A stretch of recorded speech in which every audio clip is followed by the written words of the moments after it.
Hey there, welcome to this video, and in this particular video we are going to build a to-do list application, and this is going to be a very hands-on video where we will build this application right from scratch. Okay, so I would want to talk about the technologies and tools that we are going to cover, the benefits, what all I'm having for you in this video, and we'll talk about the application demo as well. So let us first do the application demo, wherein let me show you what we are going to build. So this is the application that you can see over here. Okay, it's a very simple to-do list application. Okay, and it gives you a good grip of Spring Boot with Thymeleaf. Okay, because we are using Thymeleaf over here for the front end. All right. So as you can see here, you can see the list of tasks. Okay, so task 2, task 3, task 100. Bring groceries, study for exams. You have the button to toggle and delete. You can change the copy over here if you wish to. If you feel toggle is not that user friendly, you can do so. But what I mean over here is if you add the task, let's say bring, or I can say go to or visit doctor, I'll say, okay, or visit a garden. Okay, let's say visit garden. You can see this particular to-do is added. Okay, I can toggle this to-do, which means I can mark it as complete, incomplete, okay, depending on how I'm progressing through my day. Okay, and I can even mark the to-do as deleted. So I can delete this task 100. You can see it's being deleted. All right. So this is the application. It's a very simple, straightforward application. Okay, but it gives you a good understanding of Spring Boot as a framework. Not only Spring Boot, we are using a few more tools and technologies that I'll be talking about shortly. Okay, but I want to tell you that here we are not just, so this is not a static list of to-do. We are interacting with the database, and every change you make here on the interface is being reflected into the database. So here we are making use of MySQL database. Okay, here you can see this to-do app is the database that has been created for this application, and I can expand. So here you can see under tables you have task table. You can expand this. You can click on this icon, and you will see all the to-do appear over here. You can see everything. Okay, now if I mark this as completed, let's say task 3, if I mark this as completed, you can see it's marked as complete in the interface, right? And now if you run over here, you'll see, okay, so you can see completed is 1. So it's completely tied up to the database. It's not like I'm showing you some static list of information that I'm playing around with in the browser itself. It's not like that. There are a lot of things involved, like this is the Thymeleaf front end. And then we have the Spring Boot, we have the controller service layer in Spring Boot. We have the repository layer in Spring Boot. And then that repository layer is doing the job of interacting with the database. Okay. We are also using things like Lombok. Okay. So let me talk about the tools and technologies that we are covering. Okay. So we are covering Spring Boot. Of course, Spring Boot is a framework that we'll be making use of to set up all the APIs, and we'll be running on the we'll be running our application using Spring Boot. Okay, JPA and MySQL. So we are making use of JPA, which is Java or Jakarta Persistent API. Right now it's being named. So it was called as Java Persistent API earlier. Now it's been renamed to Jakarta Persistence API. Okay, and this is the API that we are going to use. It's a dependency. I'm going to show you how you can configure this, and we are going to make use of MySQL database. Now MySQL is one of the most commonly used and the most popular database in the world, and I'm sure a lot of you watching this video are making use of MySQL at any given point of time in your projects, right? So MySQL is there, and I thought of choosing MySQL because it's pretty popular and common. Okay, so MySQL we are making use of. I'll be showing you how you can configure this this database. Okay, how you can configure the schema, how you can make sure that your application points to the right schema, all of that. Okay, Lombok is a tool that will make use of to reduce a lot of boilerplate code. So I'm going to show you how you can configure that. IntelliJ, of course, we are making use of IntelliJ over here, but you're free to follow using any IDE of your choice. So if you're using Eclipse, or if you're using Spring STS, if you're using Visual Studio Code, that's absolutely okay. You can use any IDE of your choice. Just the source code will remain the same. The source code is not going to change. Okay. So yeah, I'm using IntelliJ, but feel free to use any other IDE of your choice. We are making use of Thymeleaf, which is a server-side templating engine.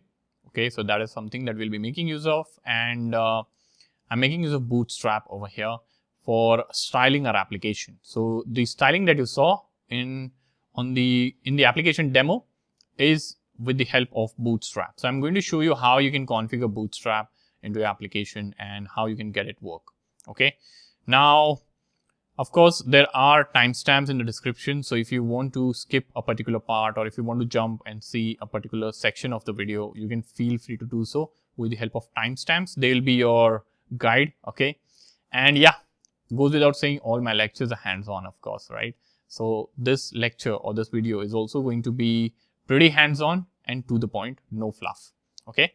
So yeah, this is the application. Okay, I've kept it simple. You can feel free to extend it as you advance your knowledge with Spring Boot.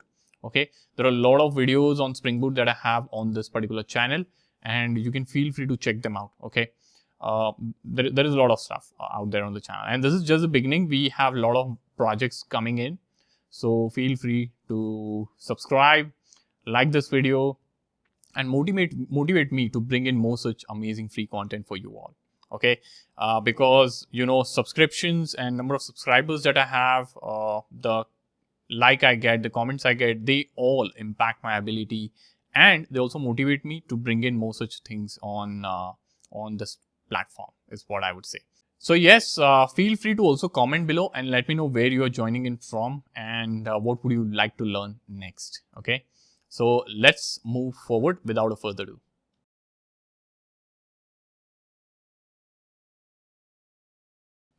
So let us talk about the APIs that we are going to need for completing this project. So here I have this table which talks about the method, the endpoint, the description, parameters, and the return that we are going to have from this API. All right. So there are 3 GET APIs and 2 POST. Okay, so this is a GET request where which has this tasks endpoint. Okay, so this is going to be used to retrieve all the tasks and display them. Okay, POST is going to create a new task with the given title. So okay, so you can see the parameter over here is title and string, and it has param as well. Okay. So this is the request parameter that we'll need in this particular endpoint. Okay. And after this, we need to do a redirect to tasks. Okay. Because once the task has been created, okay, the task page needs to be shown, right? And this is a page where we are going to display all the tasks. We have post request where we can update the title of the existing task. Okay. And we have ID, which we are passing as a path parameter. And we have title. Okay, and we are redirecting the user again to task. So major of the redirects are happening to the tasks over here. Okay, we have get request wherein we are going to do a delete over here. So whatever ID you pass in for whichever task by calling this endpoint, okay, that endpoint or that task is actually going to be deleted. Okay, and then we have toggle basically. So this toggle endpoint will be useful for marking the task as complete, or like it would also be used to do undo. Okay, so you can mark it as complete and incomplete. Okay, something like that. And this basically we can make use of this to have a status of whether the task is completed or not. Okay, so these are a few APIs that we are going to need. There are only 5 of them, and major of them are CRUD operations. CRUD means create, read, update, and delete operations. Okay, those are the operations that we would want to do into our AP, into our application, is what I would say. Now, this is all we are going to need, and without a further ado, let's jump to the next step.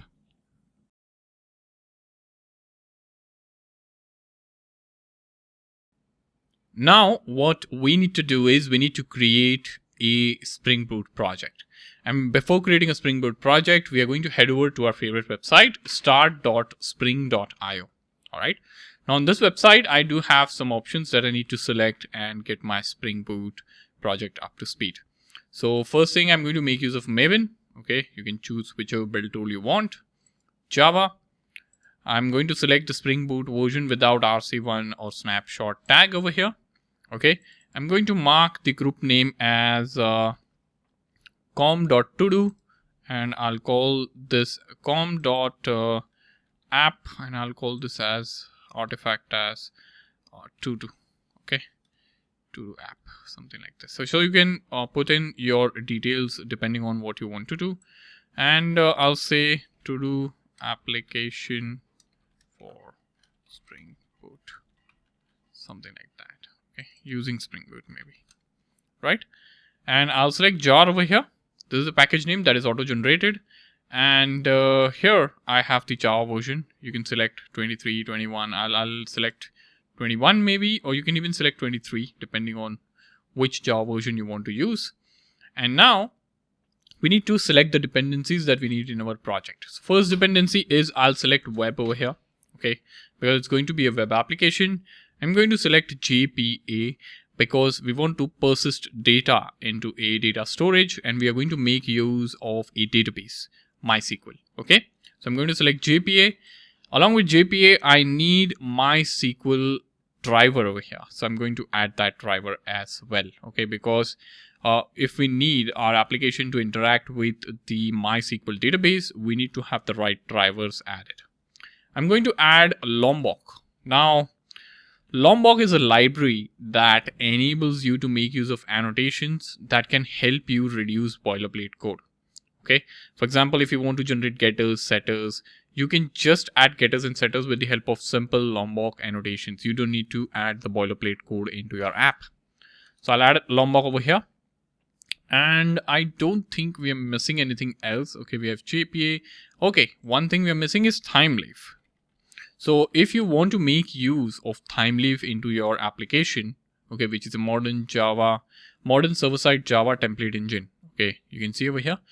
And so for that particular purpose in your application, you need to add Thymeleaf. And that is what I'm going to add over here.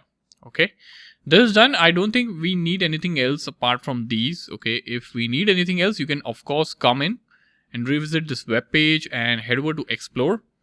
So after adding the new dependency, you can head over to Explore and select pom.xml and get the dependency added. Okay, but here now I'm in Explore, and you can see this is the entire project structure that has been created for us. Okay, you can see the list of dependencies that have been added over here. Okay, you can see all the dependencies that have been added over here. Okay, so this is our project structure. Okay, entire project structure. All right. Now what you can do is you can browse, take a look at the project structure here itself, or you can download it. Okay, so after browsing, you can even download it, and you can download it from here. And I'll say download, and you'll be asked to save it to a place, and you can save it at a particular place on your local machine. Now what I've done is I've downloaded the entire project into this particular directory over here. This is my work directory where I'll be creating or working on this project. Okay, so I have this project, and you can see it is downloaded as a zip file. Okay, what you can do is you can right click and you can unzip it over here. Okay, so I'll make use of a WinRAR. I'll say extract it over here. You can get it extracted over here. Okay, and then you can open IntelliJ IDEA. Okay, now for this particular tutorial, we are making use of IntelliJ IDEA. You can make use of any favorite IDE of your choice, whether it's Eclipse, whether it's STS, Visual Studio Code. There are n number of IDEs that developers prefer to use. You can use any of your choice. Okay, but code won't change. Okay, some interface and some process like how to import the project and all that might change depending on which IDE you are using. Okay, so I have IntelliJ IDEA community version over here. What I'm going to do is I'm going to say open over here. Okay, now when you open IntelliJ IDEA, you might see some recent projects like you're seeing over here. Okay, you can click on open, and you can navigate to the directory where you have saved basically the project over here. So I can actually paste the path. Oops, so I pasted the path and it's asking me to open that path. So that's not the case. Okay, but I'll navigate myself to that particular path over here. So you can see Todo app. This is the one that I've unzipped now, and you have to select within Todo app. Don't select Todo app, but select pom.xml within the Todo app. Okay, so this is Todo app. Within that, select pom.xml and say okay. All right. Now when you do this, it will prompt you that, hey, pom.xml is a project file. Would you like to open the project? And yes, I want to have this particular file opened as a project. And you can see trust the projects in this particular folder. So it's asking you whether, because you are opening a source code, right? And there could be some harmful code that might run in the folder. So do you trust code in this particular folder? Is this folder being managed by you? Yes. I'll say trust the project, and it will open up the project. And you can see here at the bottom right, you'll see resolving dependencies, and also whatever dependencies you have added over here are being resolved by Maven. Okay, and you can see downloading plugins for Todo app and all. Okay. Now over here, you'll see some tips which you can choose to go through, but I'll just say close. All right. And the application is open here, and we have successfully created a Spring Boot application with all the required dependencies. Now over here, if you come over to pom.xml, you will see all the dependencies over here. Okay. You can see like the list of dependencies that you had selected have been added over here. Okay. Now tomorrow, if you want to update or add any sort of dependency over here, let's say I want to add PostgreSQL database, right over here. So what you would do is you would come over here. Okay. And over here, you need to come to this page. You'll just say add dependency. You'll say PostgreSQL driver. Okay. You'll go to explore, and over here in pom.xml, if you scroll down, you have this PostgreSQL dependency. So select this dependency tag, copy it, come over here and paste it over here. Okay. That is what you want to do. And if you paste it, you'll see this Maven refresh button appear.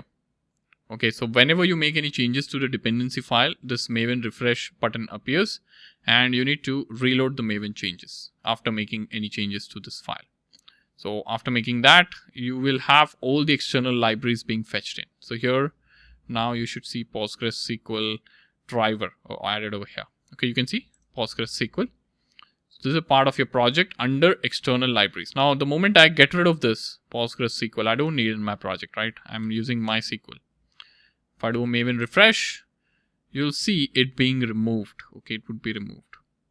If you come over here, it's removed, right? I can't find it. So you can see this is P, and PostgreSQL is removed, right? So this is how dependencies are being managed by Maven, and we are all set to work on the project.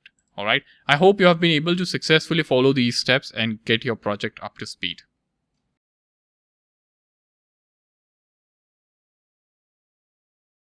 So we have the project ready.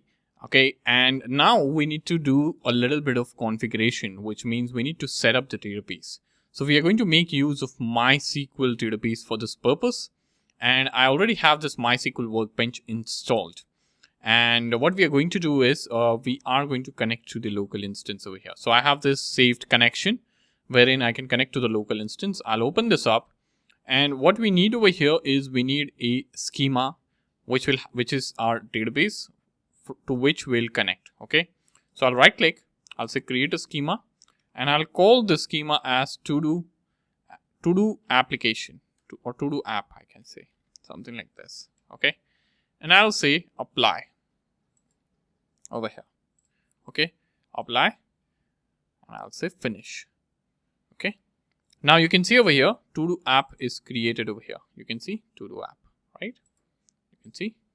So this does not have any sort of tables right now. Okay. But now what we need to do is, since our schema is set up and the database is there, we need to switch over to our application. And here what we have done is we have MySQL dependency, right? We have JPA also being added, right? But now there will be, when you run the application, there will be Spring Boot auto configuration into picture that is going to configure everything you need to run MySQL. You don't need to add the drivers manually, but we need to tell our project where our database is, how it should connect, right? Because that our project does not know.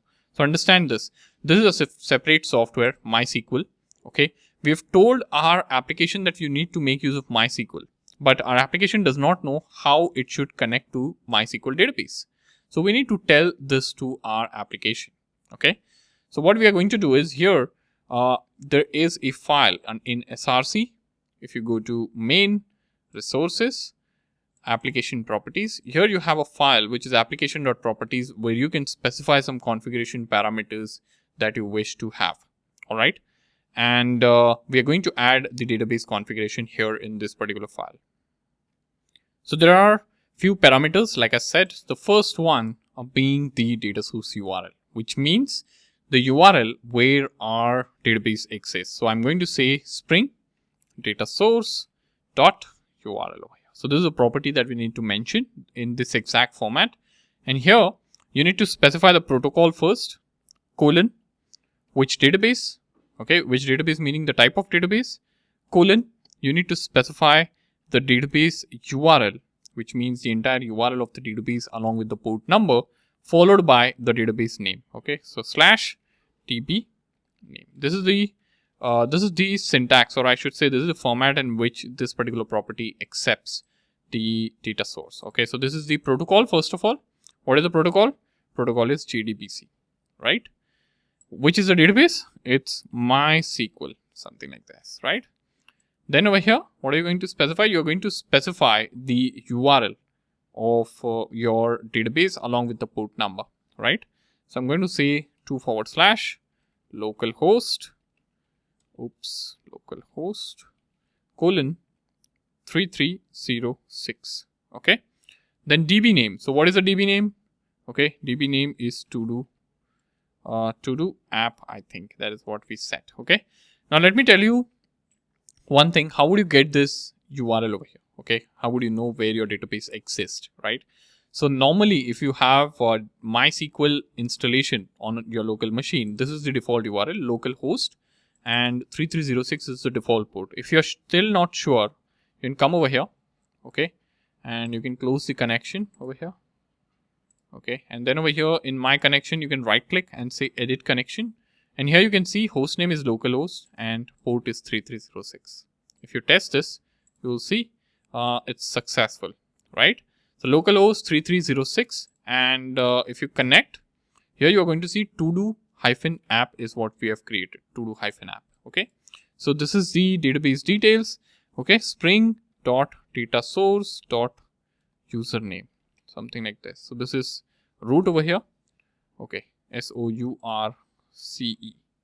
data source is root. Okay, then this is so we need to have password as well. So I'll say password.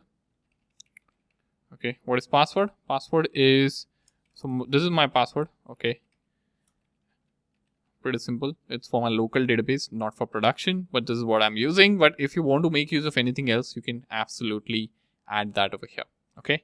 And what I'm going to do is I'm going to say spring.jpa.hibernate.ddl-auto. So this is the schema update thing. Okay, I'll say update. Now, whenever you make any sort of changes into your database or into your application entities, it's going to propagate the update to the database. Okay, and then over here, I'm going to specify the dialect over here. So I need to say properties.hibernate.dialect. Something like this. Okay, and here I can say org.hibernate.dialect.mysql dialect. You can see. So this is what we need to specify. Now dialect is basically it decides which kind of queries or SQL queries will be generated, because you know you are not writing any sort of SQL queries over here, right? It's the underlying framework that is generating it for you, right? So what would happen is if you're making use of MySQL, you need to tell that you need to make use of MySQL dialect. For PostgreSQL, there is a separate dialect, because you know different database have different queries. Like there is a difference in the query that the database engine accepts. Okay, so you need to specify the dialect over here. So this is done and our database is all set. Okay, what you can do is you can run the application and test it. Okay, so here I'll run the application and I'll test it for any sort of issues or any sort of connectivity issues over here. Oops, so I'm getting some sort of an error over here. Okay, so I'm getting the Todo app SDK 21 is not compatible with the source version 22. So what I would do is I'll click on open project settings, and here I have an option to upgrade the SDK, but I have Java 21. Okay, you can add. So I can say download JDK and you can select which JDK you want to add. Okay, you can add JDK 23. This will take a little bit of time, but I'll just download it over here. Okay, I'll accept. All right. And I'll say apply. All right. So this will take some time. Okay. But it's installing and downloading. You can see over here. It's installing the JDK 23 over here. Okay. It asked me to update to 22, but I actually updated to 23. That's okay. Let us see whether we are able to get this working. All right. So it's indexing JDK right now. We'll wait for a while. So let us run the project now. I think indexing and all is done. Let's see if we are able to get through. Right. So application is running. That's absolutely okay. And I'll allow this. Okay. So you can see the application is up and running. Started. Okay. So it was only because I had selected the latest version of Java and I didn't have it over there. Okay. So you have an option to add it. Okay. And yeah, I think this is it. And our application is successfully running. We now need to start building the logic. I hope you have been able to follow along so far.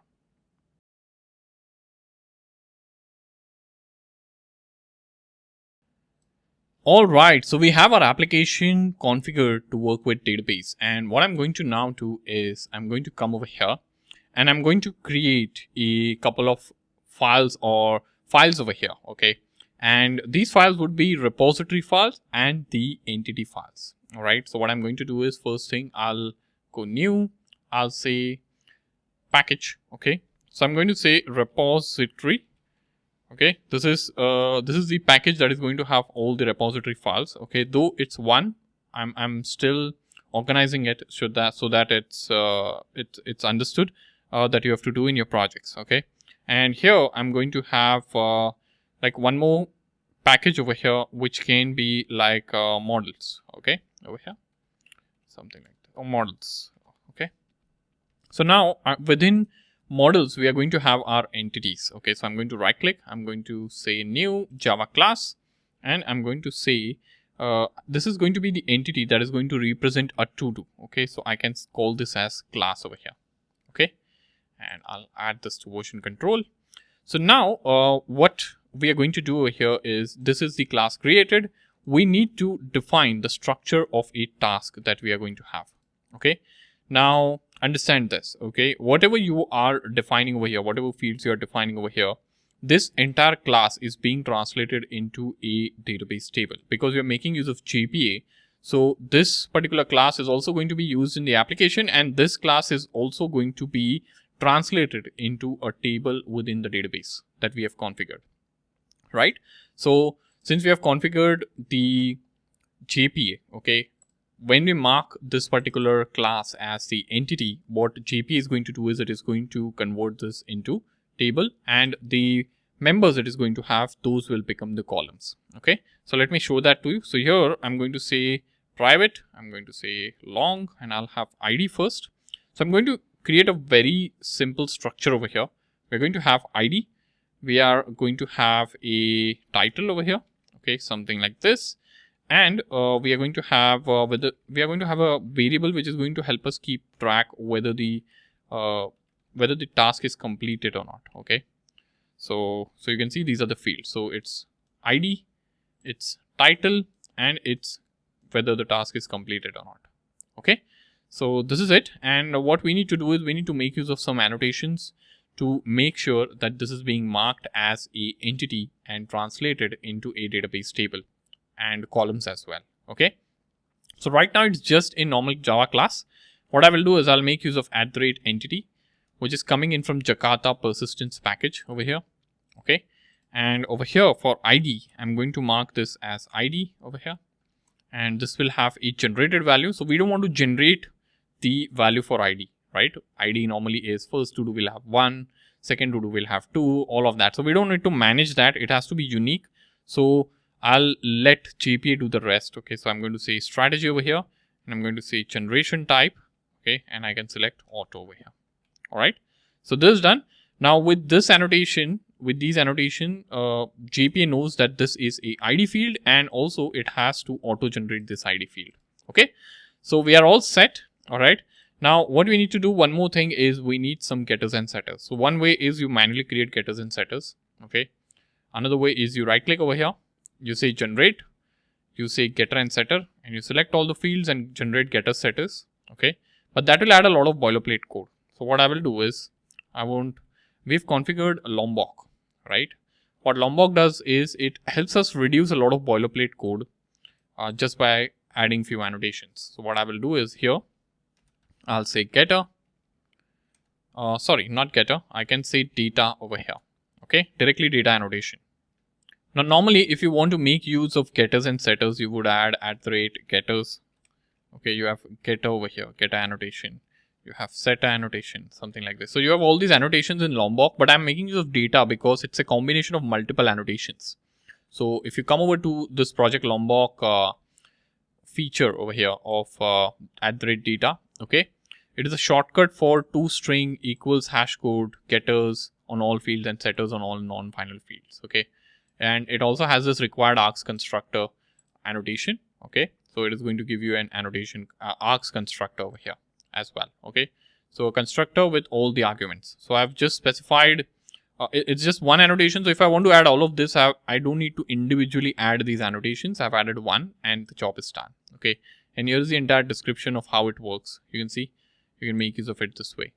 Okay, so and you can see if you're not making use of this annotation, if you want to generate it by yourself, you'll see like how this code becomes lengthy, right? You have Boolean, hash code. You can see how lengthy this code is, and with the help of annotation, it's just simple, right? So you can Google @data annotation for Lombok and you can read more about it. But I've used this. Okay, I'll get rid of this getter annotation over here, which I accidentally imported. Okay, this is done. What we now need is we need a repository. So within repository package over here, I'll say, so actually repository is actually going to be an interface.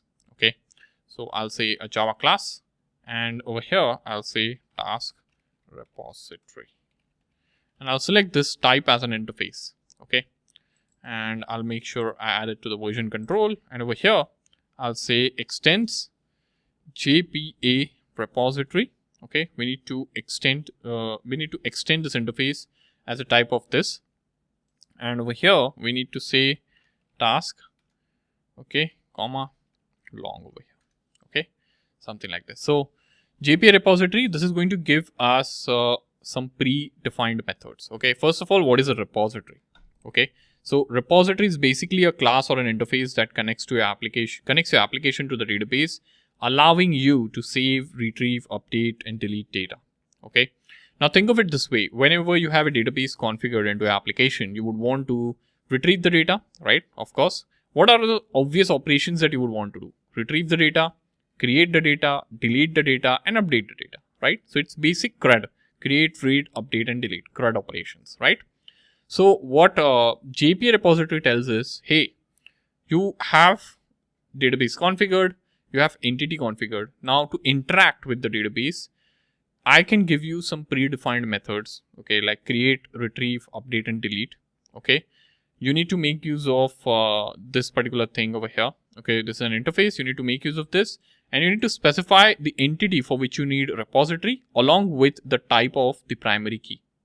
So what is a primary key over here? Primary key type is long, right? This is long. Okay, so we have specified this over here. Okay, and the entity type is task. So with this, what happens is these basic methods that we need, like creating something, like deleting something, or creating a task, deleting a task, updating a task, all of that is managed by this particular JPA repository itself. And we are creating our own version, which is task repository. So whenever you want to save anything, you'll just create an instance of our task repository and you'll make use of it.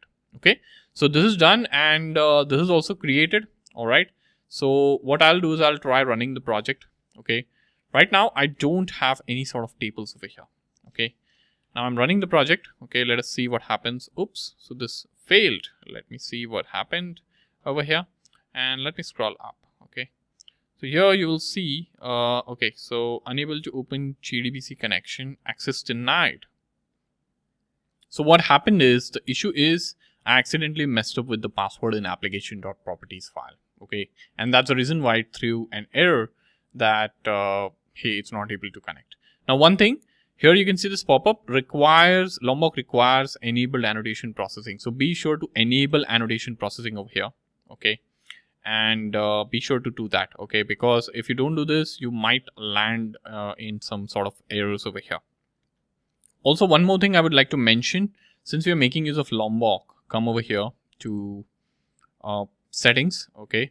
Now this is settings under file for Windows. For Mac, it would be preferences, your IDE preferences, right? So just come over here, settings, you will see a option like this. Scroll down and head over to plugins. Now under plugins, be sure like you have installed the Lombok plugin. Okay. So if you don't have Lombok plugin, go to Marketplace tab over here and search for Lombok. Okay. You'll find this plugin. Just add this to your IDE. And after adding this, just hit the install. Okay, it's already installed, so I'm not seeing the install button. But after saying install, say apply over here. Don't say okay without saying apply. Okay, say apply and then say okay. Okay, and then you run the application, because then you won't get any errors, right? So the application is running for me. Now what I'll do is I'll come over here. Initially, I didn't have any tables. If I do a refresh now, let us see if we have tables. Yes, we do. We see a drop down here. And you can see task table is being created. Okay, so I can click on this little icon over here and you can see this ID, completed and title. Okay, you can also click on this about icon over here just beside task and you will see columns and you can see ID is beginnt, completed is a bit. Okay, you can see and title is varchar. Okay, so yeah, this is it, and we have successfully been able to set up the task repository and also the task entity, which will enable us in a big way to work in our application alongside the database, right? So I hope you have been able to follow and I hope this has been useful.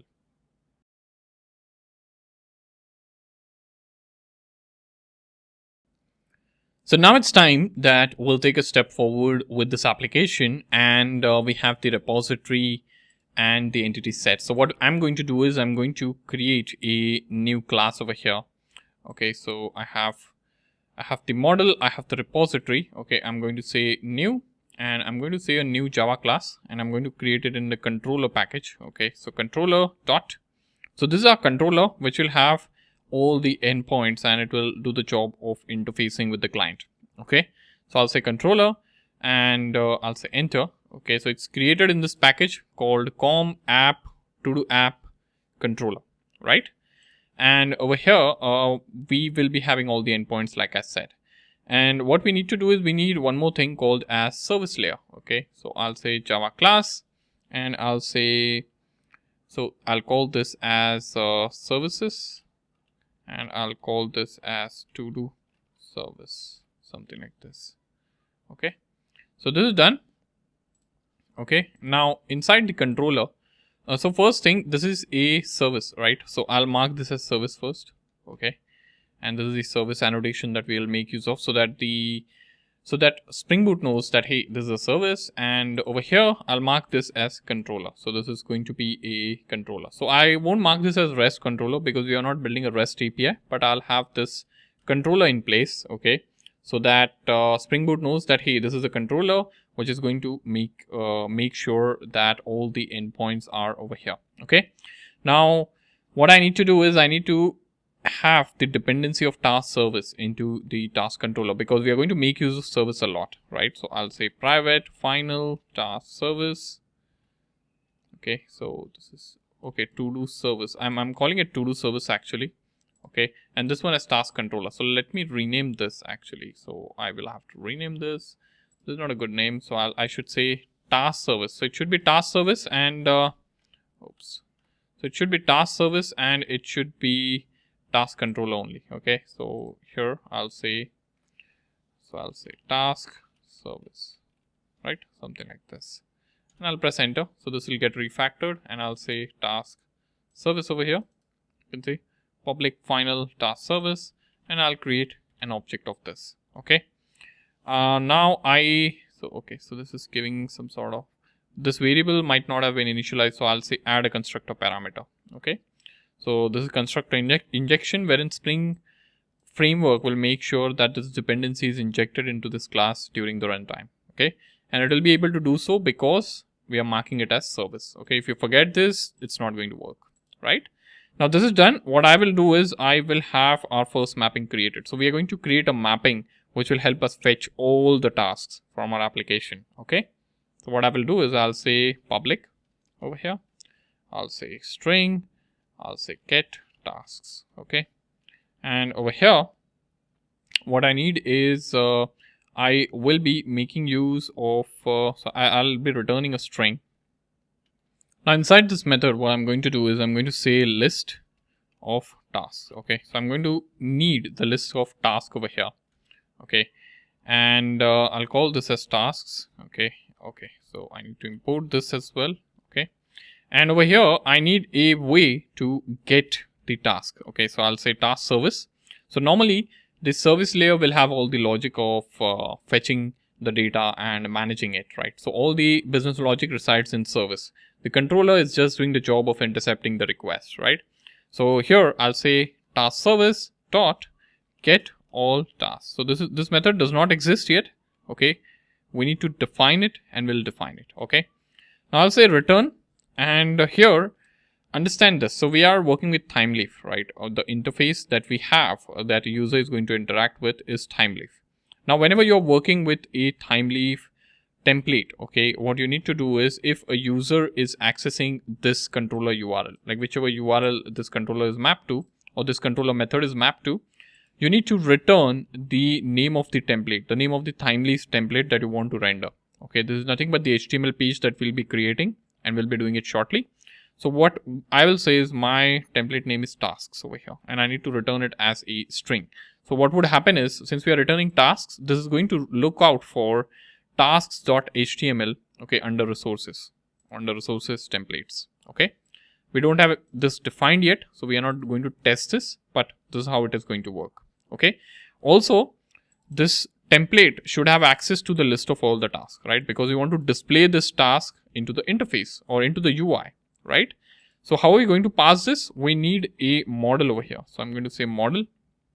Okay, you can see this is an interface. We need an object of this model, and here I'm going to say model dot add attribute. Okay, you can see this is add attribute. So this version is what we are going to use. I'm going to pass in string.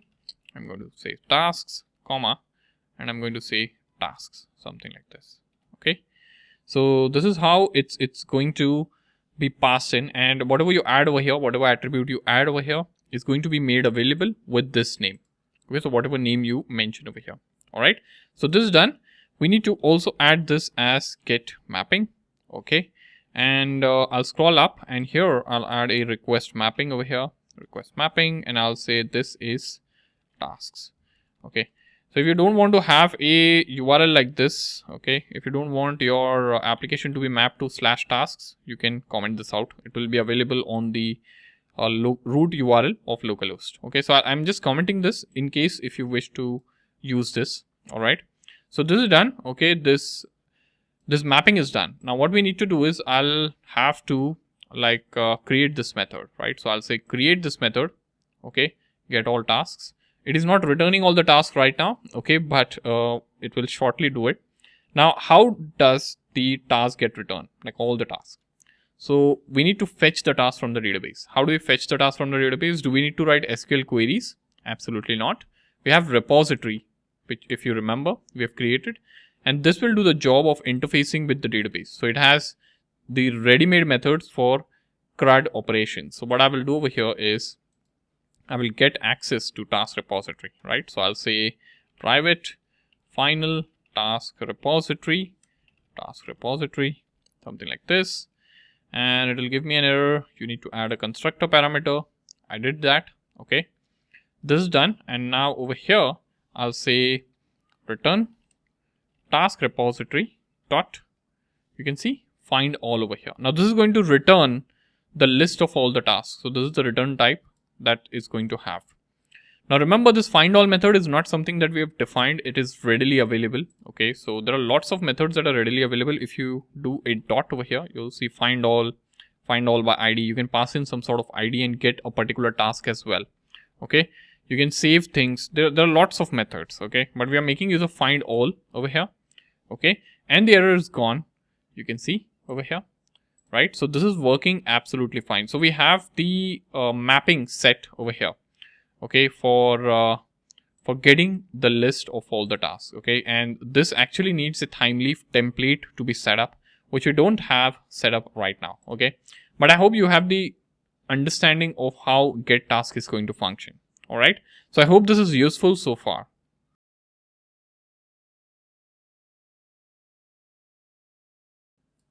What we need to do now is we have this controller set up, right? So we need to now set up the view over here. So we are passing in the data to the template that we'll be creating. So essentially we are passing in the data using this model, okay, with this name into the view, right? And the view is going to be our Thymeleaf template. So I'll start by creating a template over here. So I'll head over to resources under templates. I'm going to say right click new, and the file name is going to be tasks.html, right? And I'll add it to the version control. Now there's a reason why I've given this file as tasks as the name. The reason is in controller we are returning tasks. Now this is the view name, or this is the name of the file that will be picked up, and it will be Spring Boot will look for the file with this name into the templates folder. So I've created tasks over here, okay, and I'm going to call this particular application as Todo application. So this is just a boilerplate code that you are getting when you create an HTML file in IntelliJ, all right? So I have this Todo application set up, all right? Now I need to make use of Thymeleaf over here, right? So I need to make use of some tags with Thymeleaf. And for that, I need to set up the namespace over here. So I'm going to say over here around like in HTML tag, I'm going to say XMLNS, and I'm going to say colon th over here, okay, equal to like two pair of like inverted commas, and I'm going to say http colon, I'm going to say www.thymeleaf. Okay, there was no auto suggest, but you have to make sure like you have thymeleaf.org being added over here, something like this, okay? So we've added this Thymeleaf declaration, okay? You can see thymeleaf.org. Now over here in the body tag, what we would be doing is I will add a header, okay? I'll add a header h1, I'll say Todo application. Let us see if this works, okay? So I'll run this. Let us see if this works, okay? So the application is up and running, you can see. If I come over here, let me refresh. So I'll head over to localhost 8080 just for your kind of information. Because why localhost 8080? Let me tell you that as well. So here in task controller, if you see, okay, here we don't have this particular mapping being mapped to anything, right? There's no URL. It's on the root application URL, right? If you add this, okay, it will be on /tasks. So if I add this and if I rerun the application, it will be on /tasks. Okay, so it's running and it will run, and I'll come over here. I'll say /tasks, something like this. Okay. Now you'll see it's running on task, but if you go on the home page, it won't run on the home page. There's a reason for that, because now it's mapped to /tasks because of this line. Okay, I don't want to map it to /tasks. I'll keep it to the root URL, but I have this code added over here. You can refer to it if you wish to. All right. So now we are seeing this output over here, which is Todo application, and it is being rendered from the template. You can see over here. Okay. Now this validates that this particular template is being rendered when you access the root URL, right? Now what we'll do is we need to display all the tasks. So I'll create a div element over here. Okay. And I'll have th, I'll say colon, I'll say block over here, okay, and I'll say th colon each over here, okay, and I'll add some code. First I'll close this block, something like this, okay.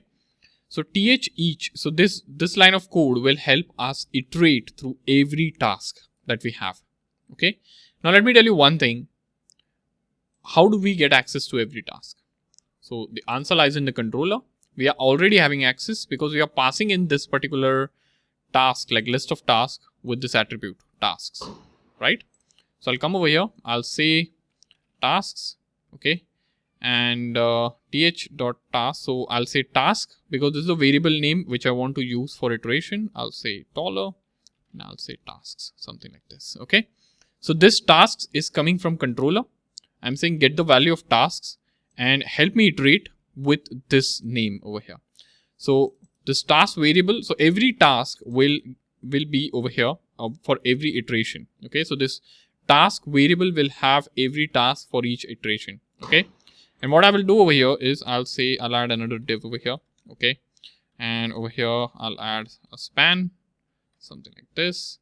I'll say th, okay, over here, or we can add a th, okay, and I'll say, so I don't want to add th over here, or we'll need th colon text, okay, because we need to display the title over here, right? So I'll say dollar and I'll make use of this. I'll say task dot title, something like this, okay. And yeah, this is it. I'll have task title being displayed like this, okay. Now I'll save this, okay, and let me refresh and let us see what is the output that we are getting over here, okay. We won't get any output ideally because we don't have any tasks added, right? So if you come over here, if you refresh, no output. For this we need to add tasks. So I'll say ID is 1, completed is 1, and title is testing task, okay. And I'll say apply over here. So you need to say apply so that the row is added, okay. Oops, so we are getting an error. You have okay, testing task near testing task. So some issue over here near testing task. I don't know what it is, okay. So I'll say task 1, okay. I'll add enter. I'll say okay, some sort of an error. So let me delete this, or it's not happening. So I'll change this to 0 maybe. So inserting directly from the view did not work. So what I did is I wrote my own query. I said insert into todo app.tasks, okay, ID completed title, and inserted it this way, okay. So 0 is for completed, it's not complete, and test is basically the name of the task. All right, I have done this, and if I come over, so I don't need to restart my application. If I come over to the UI and if I hit refresh, you'll see test appear over here. Where is this test coming in from? Of course, it's coming in from the database. Okay, we have inserted a task over here. I can even duplicate this. Okay, let me duplicate. Let me change the ID. I'll change the ID to 2 and I'll say task 2. Okay, and I can run this. Okay, and then I'll select star over here using this. You can see 2 tasks are added. Now, if I come over here without even refreshing the application, without even restarting the application, if I refresh, you'll see task 2 appear. Okay, so what we are doing is we are actually displaying the task using this particular code. Okay, and this is working absolutely fine. We have been able to render tasks.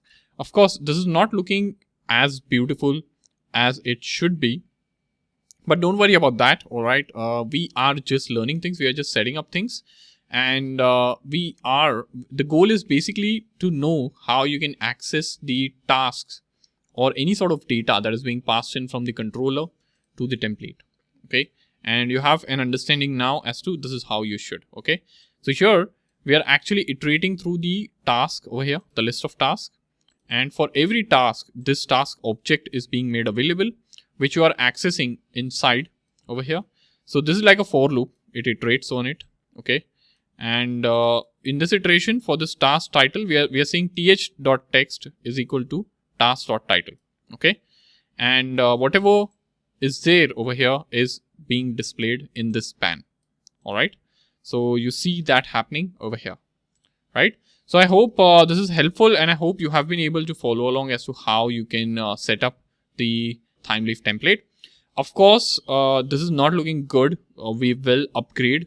Okay, we will add things like Bootstrap and all. Don't worry about that. But right now, this will go step by step, right? So right now, this is okay, wherein you are able to fetch and display the data. That is what matters. All right. So I hope this is useful, and I hope you have been able to follow along.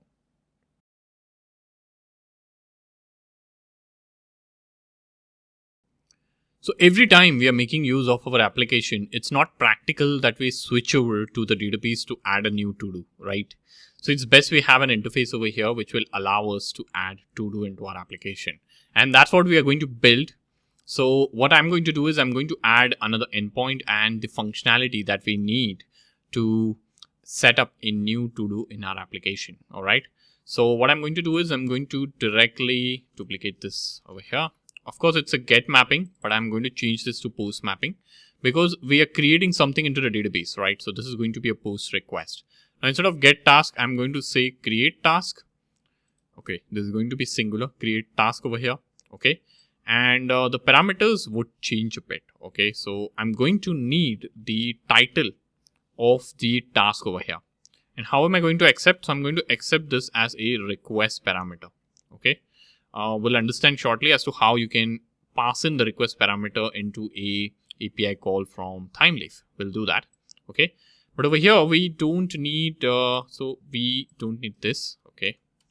And over here, I'm going to say, okay, I don't need anything, anything in return from this service after adding the task. Okay. So I'm going to say over here, create task, and I'm going to pass in the title. Okay, so I'm going to tell my service that, hey, create a task for me, and here is the title with the for which the task needs to be created.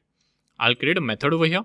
Okay, so this method gets created over here. Now what we are going to do is we are going to add the implementation.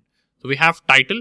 All right, what we would do is I would say task over here is equal to new task. Okay, something like this. And if you scroll down over here, let me scroll down. All right. So I'm going to say task dot set title over here. And I'm going to say title. Okay. So I created a task object and I need to set all the parameter. I need to say task dot set completed. I'll set completed to false by default. Okay. And then I'll say task repository. So we need to save it to the database. And who is helping us save to the database and interact with it? It's the repository. So I'm going to say task repository dot, you have access to a method called save. So you're just going to call this and you're going to say task over here. That is it. Done. Right? So it's so simple. You don't have to write any sort of SQL queries. Just imagine that. Okay. This is done.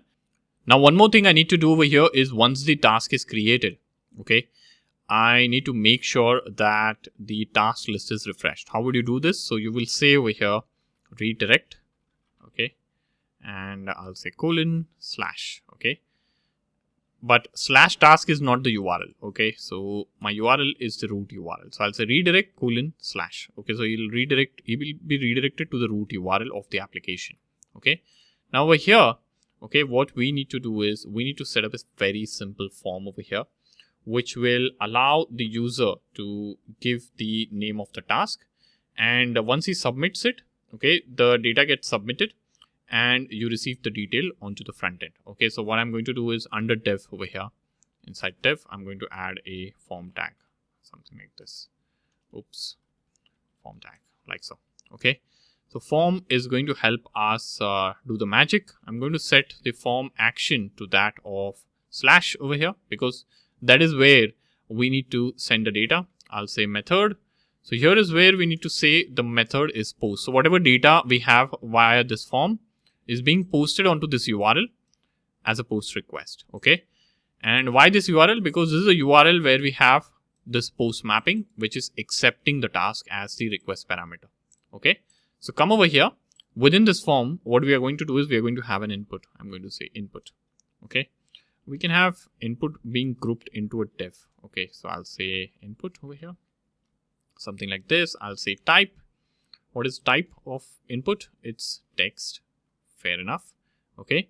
And then I'll have name as title. Okay. And yeah, I need to say placeholder. What can be the placeholder? Placeholder can be add a new task over here. Something like this. Okay. And I'll say required. All right. Because this is, of course, required. Okay, you cannot add a empty task, right? So this is done. All right. This is input box. We also need to add a form over here, right? So I'll have a separate block for form. Okay, this will be useful essentially later on for CSS. Okay, but I'll have a separate block over here. I'll say button. I'll say type. Okay, type of submit. All right, and I'll say, I'll close this and I'll say add over here. Okay, so this is done. We have a input box and a button. Okay, this button will submit this entire form over here, the form data. Okay, and it will post it to this URL. Okay, now how is title being passed? So title is being passed with this key. So whatever name you specify over here, okay, title, that is being passed over here, and the name you have specified title, so title will be accepted over here. If you do a mismatch in this name and the parameter over here, like the data won't be passed correctly, right? So be sure if you're having title over here, it should be title over here as well. All right, let us run the application and let us see if we are successfully being able to add the data into the database. We'll check the database as well. All right, application is running. In the database, we have a couple of tasks. You can see over here, 2 tasks, right? Let's come to the front end, refresh. UI won't look good. Of course, that's okay. Okay, I'll zoom in a bit. The UI is not looking good. That's okay. We'll style it later. But I'll say task 3 over here. I'll say add. Oops. So we get an error over here. Now, what is the error? So I came in over here and I could see like I'm getting this duplicate entry for the primary key. Okay, primary key is ID. All right. So what it did is it generated the primary key as 1. You can see over here. Okay, so what happened is we added a couple of tasks directly from the database, right, using query.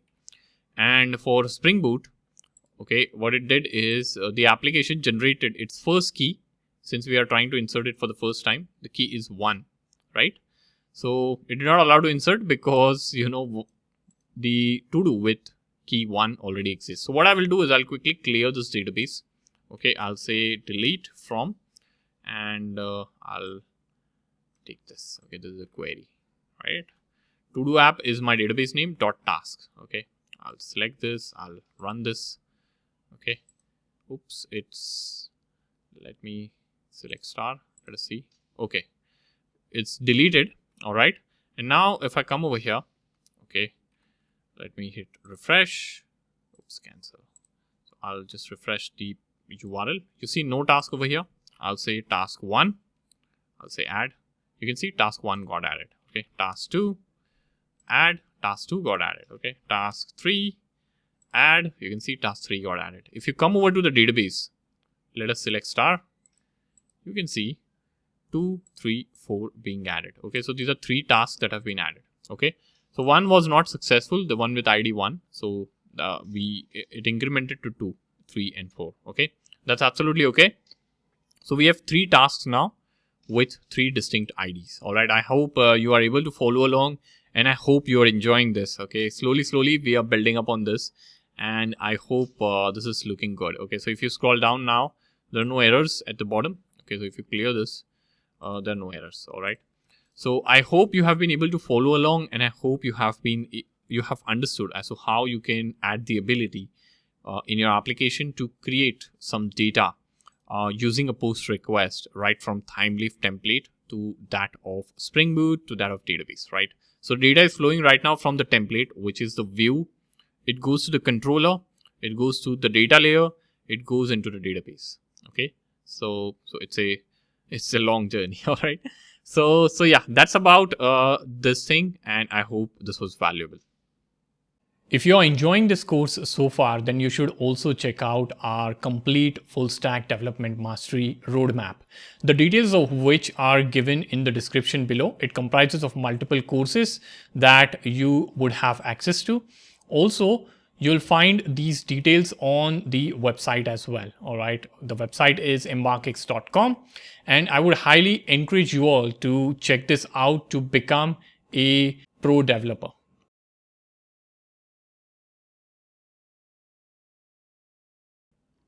So now it's time that we build in the functionality in our controller that will help us delete the task and also mark the task as complete and incomplete. Okay, so basically changing the completion status. All right. Now, first thing first, I'm going to need a get mapping again. So I'm going to take this, okay, and add this over here. Now this get mapping is not going to be at the root URL because we already have a get mapping there. So I'm going to say get mapping. Okay. And I'm going to say slash, I'm going to pass in the ID slash delete. Okay.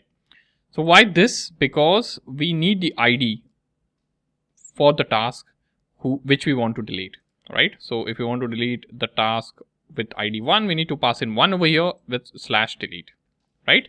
So this is the endpoint that we are creating. You can even skip slash delete if you wish to, but I've just added delete because it's a delete functionality that we are talking about. I'll have delete task over here, okay?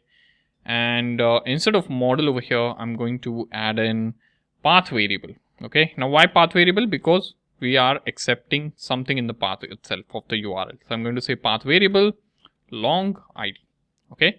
Now whatever you pass in the ID over here will come and sit in the ID over here, right? And path variable tells this thing to look into path over here, okay? And this ID and this should match, all right? So this is done. Now what I'm going to do is I'm going to remove this, okay? I'm going to say task service dot delete task. I'm going to pass in ID. Now this method does not exist, of course. We need to define this. And after deleting the task, I need to refresh the page. So I'm going to do redirect : // okay. Now over here in the task service, I need this method, right? So I'm going to create this method, okay. This method is created, and what this method will do is it is a very simple method, okay. So it's going to say task repository dot delete, sorry, not delete, it will be delete by ID, okay, because we want to delete by ID and not by the task object, right? So I'm going to say delete task by ID. I'm going to pass in the ID. Straightforward and simple, okay. This is about deleting. Now I need an endpoint over here basically for toggling the completion status, right? So I'm going to again copy this endpoint over here, and instead of delete, this will be toggle, okay. We need ID again. I'll say ToggleTask, okay. And instead of delete task, I'll again say ToggleTask. Rest all remains same, right? Rest all remains same. So I'll say ToggleTask. You can say completion status or whatever method name you want to have here, okay. Now here I'll say create the method ToggleTask, okay. Now what will this method do?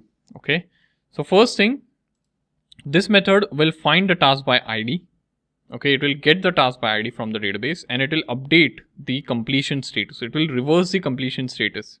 So if the completion status is true, it will change it to false, and if it's false, it will change it to true. So that's what we are going to do, and it's of type boolean over here, you can see, right? So what I will do over here is I'll say task, okay. I'll say task is equal to task repository dot find by ID over here, and I'm going to pass in ID, okay. I'll say dot or else throw over here, something like this, okay. So if task is not found, I'm going to throw an exception. I'll say new illegal exception, okay. Illegal argument exception is what I can throw over here, okay. And I can say invalid task ID, okay, something like this. All right, this is done. I'll say task dot set completed. I'll say task dot is completed over here, okay. And I'll reverse. So whatever is the current value, so task dot is completed is going to give us the current value of what's there in this field for a particular task, right? So I'm going to reverse this value. I'm going to say not, okay. So it will simply reverse and it will toggle the task. That is what it's going to do. And then I'm going to update the task data into the database.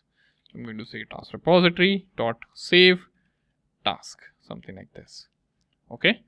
So this is done, okay. And I don't think anything else is needed, okay. So there is, okay, so it's not equal to, it's it's a dash, it's not equal to, all right, it's a hyphen. So yeah, this is done, okay. With this we should be able to toggle the task and also delete the task if needed, all right. So I hope this is useful and I hope you are able to follow along.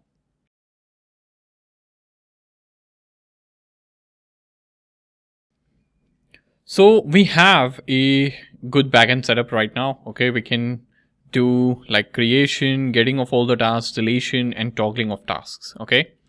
What we need improvement on is the template, okay. So this is looking pretty basic, okay, there is a lot of scope for improvement over here, of course. So we'll start talking about Bootstrap. Now, what is Bootstrap? So Bootstrap CSS is one of the library using which you can add CSS to your application easily. Okay, so you can see this is if you search for Bootstrap CSS, you will come over to this website over here. Okay, and if you come over here, if you scroll down, okay, so you can see this is the link that you can add into your application. Okay, and using this, basically Bootstrap will be configured for your app. Okay, so I'll just simply copy this. Okay, so Bootstrap basically makes CSS a lot more easier. So if you come over here into examples, I'll open examples in a new tab. Okay, and okay, examples, here you have a lot of examples. So you can see headers. So you can implement these kind of headers very easily. Okay, these kind of headers you can see. And if you go to the docs, so one second, if I go to the doc, you can see here, so if you see, let's say images. Okay, if you want to display images, you can add class image fluid. Okay, if you want to make input group, okay, you can add these sort of inputs. Okay, you can see these sort of inputs using these simple CSS classes. Okay, and the styling for this is already defined in the library that you are adding into your application. Okay, you just have to make use of CSS classes and it will do the job. Okay, so all of this basically alerts. Okay, you can see all these kind of alerts you can create just by adding class names and div. You can see pretty simple. Buttons, it allows you to play a lot with buttons. So button, if you're creating, you just add button primary and you'll see this kind of primary button. Okay, so it's very useful. A lot of companies use Bootstrap. So what I will do is on this home page, you saw this link to CDN. I'll take this link. Okay, or you can even add, if you see over here, you can even add via the script tag. Okay, but I'll use this.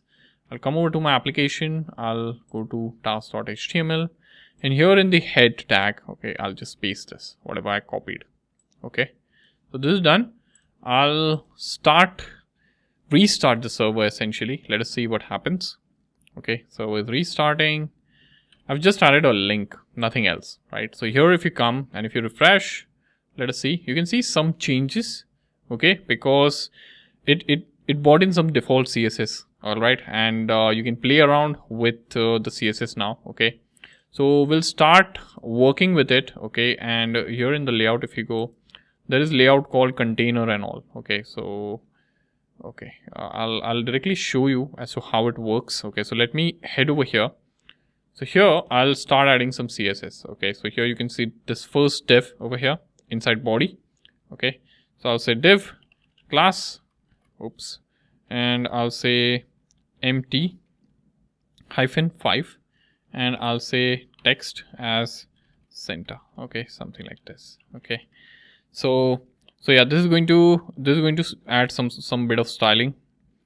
Now what is empty -5? So if you come over here, okay, and I don't know where the thing is for spacing. Okay, so it starts from margin basically.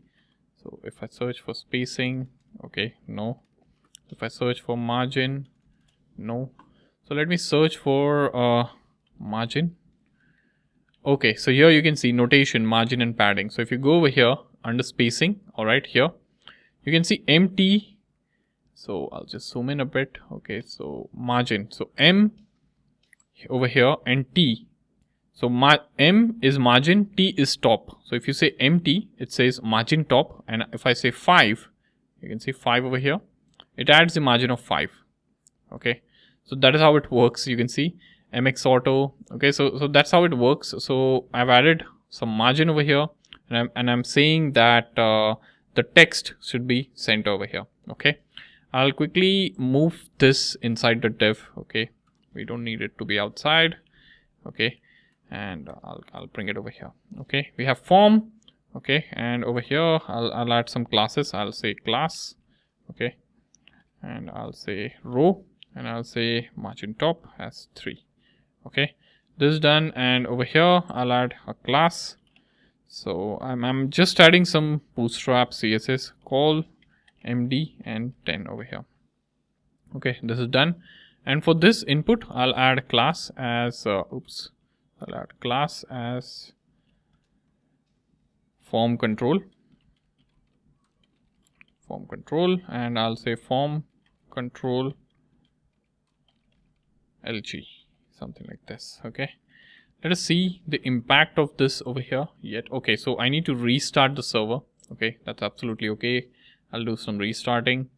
Okay, and this will restart, and let me refresh. Okay, you can see some decency into the UI at least. Okay, this bottom part is not yet styled yet because I've not added any sort of CSS there. Okay, but it's zoomed in. Okay, so it's decently styled, I would say. It looks okay for now. All right, now we need to move forward over here. So for this particular div, let me like hide this. Okay, so for this particular div, I'll say class, and I'll say call -md-2. Okay, so this is done, and here I'll add some CSS for styling the button as well. Okay, so I'll say btn, okay, button primary. Okay, and I'll say btn lg and btn block. These are the classes I'll add. I'll save this. Okay, the documentation for all these classes is over there on the website that I just showed you. Okay, where we saw the margin thing over there, right? So this is done, and we are actually rendering. So we are actually rendering the form here. Oh, sorry, not the form. We're actually rendering this block over here. Okay, so what I will do is I'll wrap this entire thing into a div over here. Okay, I'll cut this, I'll paste it over here. This is done. Just indent this, and now for this div, I'll say class of empty-4. Okay, and for each, so basically for each task, okay, what I will do is I'll say class, and I'll say card over here, mp margin bottom of 2, right? So this is done. Okay, I'll add one more class over here just above the span. Okay, so this I need over here, and I'll wrap it over here, something like this. Okay, so this is card body. Okay, card body, and I'll say deflex and justify content between align items, oops, center, something like this. Okay, this is it, I think. Yeah, and I'll scroll down. Let us see what we need to add next. Okay, so this is done. Let us see how this looks so far. I'll do a run. We'll come over here. Let me refresh. Okay, you can see it's being converted now into a card. Okay, which is looking decent, I would say, right? So this is being converted into a card. Okay, and if you come over here, let me minimize this. Have we added a container?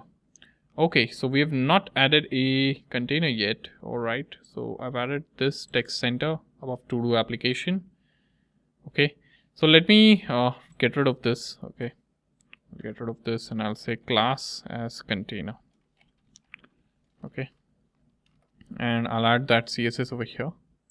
Okay, so it's basically margin top 5 and text of center. Okay, I accidentally added this over here to div. Okay, I don't know why. I maybe did a mistake. Okay, and if you come over here by restarting the application, I think this should look better. Yep, you can see how this is coming out now. All right, now you can add task. I can say task 100 add, and you can see task 100 has been added. All right, it's looking fairly decent, I would say. Pretty happy. And now what we can do is we can improve this further. Okay, and we can add buttons like for toggling the task, deleting the task, and so on. Okay, but for now the Bootstrap integration is done. Bootstrap integration was just about adding this thing, okay, at the top. All right, and we have the library being loaded for our application to use. All right, so I hope this was useful, and I hope you have been able to follow along.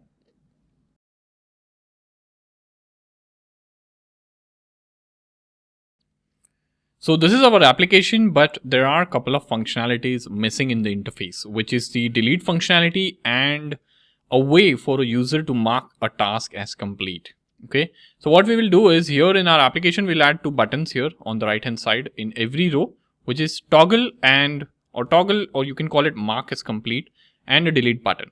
So I'll come over here into our application. Okay, and here, so we have this card, we are closing. So here, this thing, here we are displaying the task title, right? So what I will do is we will add a couple of button as well. Okay, so just after this span, okay, I'll press enter. I'll add one more div. Okay, and this is a div that will help us hold a couple of buttons to basically deal with the deletion and toggling. Okay, so I'll say A, I'll say href, okay, and I'll say @ and this is the URL that I'll be calling.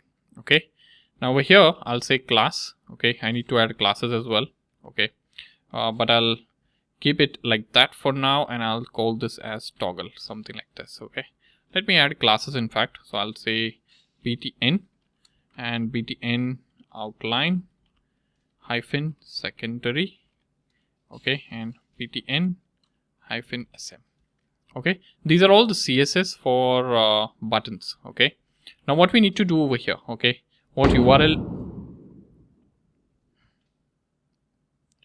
now what we need to do over here, okay, what URL we need to call. Okay, so if you come over here to the controller, okay, so this was the, okay, so this was the thing for toggling, right? So toggling means this thing. Okay, so we need to call this particular endpoint, right? This particular endpoint. So I'll copy this.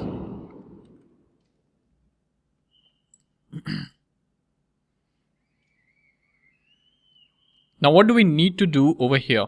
Okay, so this is actually for toggling, right? Toggling, right? So I'll come over here. We need to actually, we have this endpoint and we need to actually call this URL.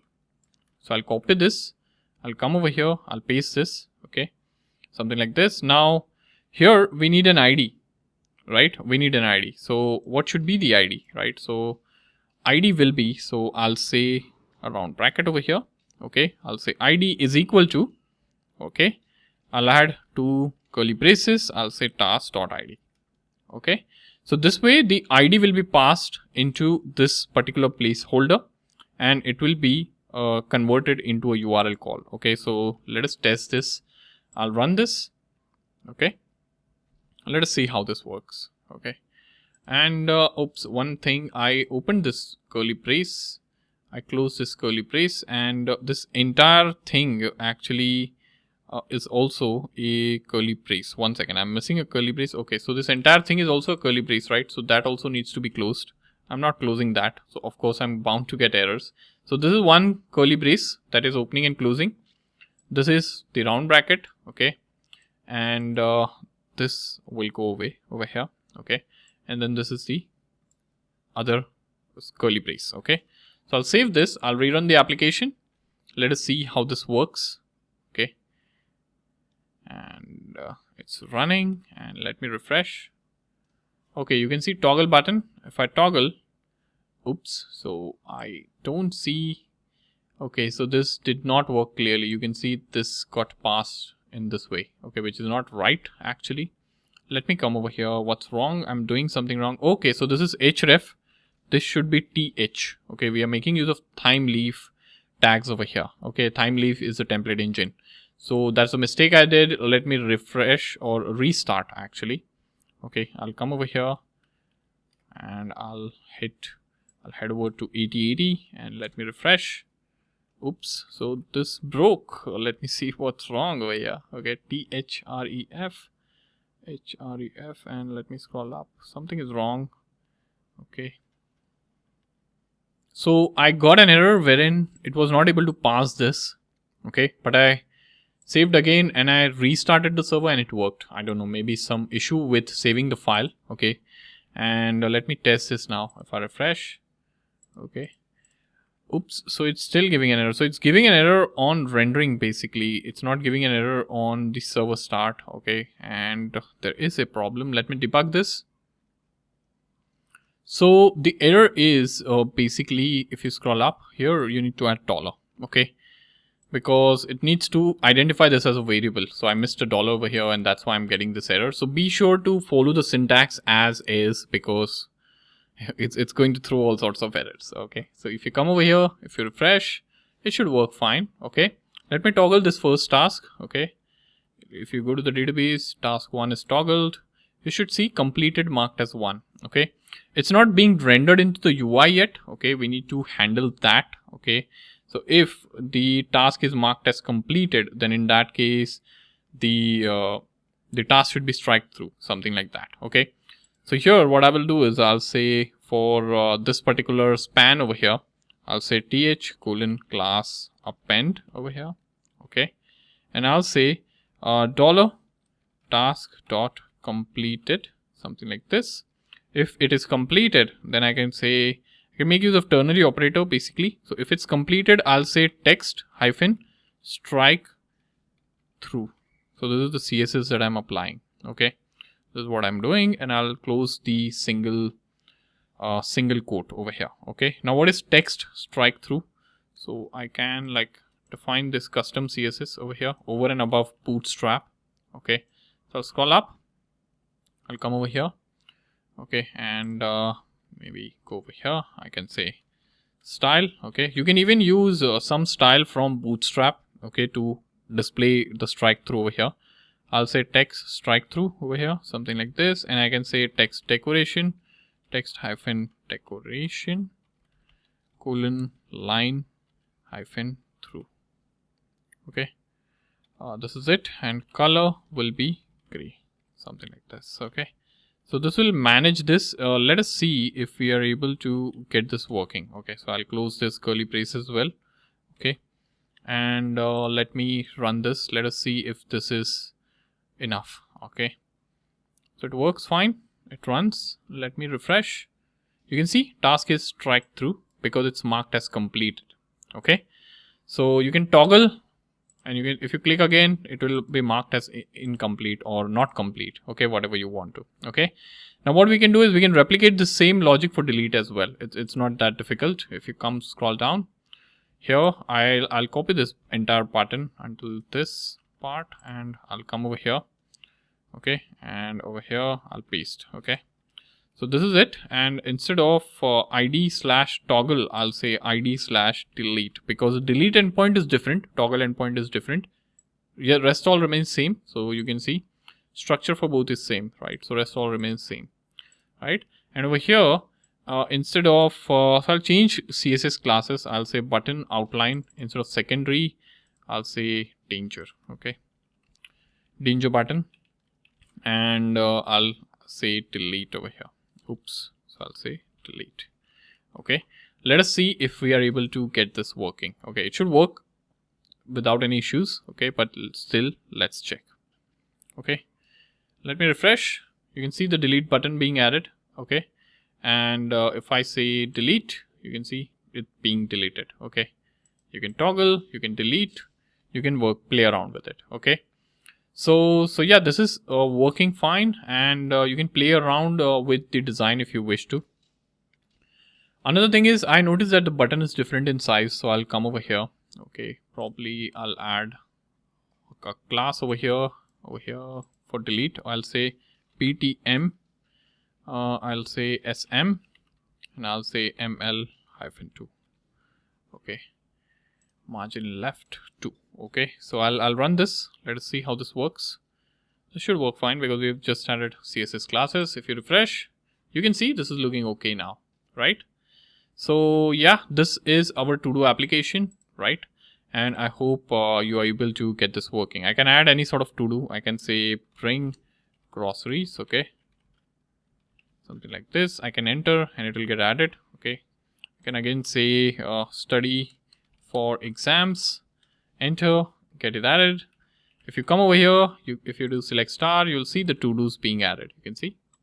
All right, so yeah, that's about it, and I hope you have been able to follow along, and I hope this was useful.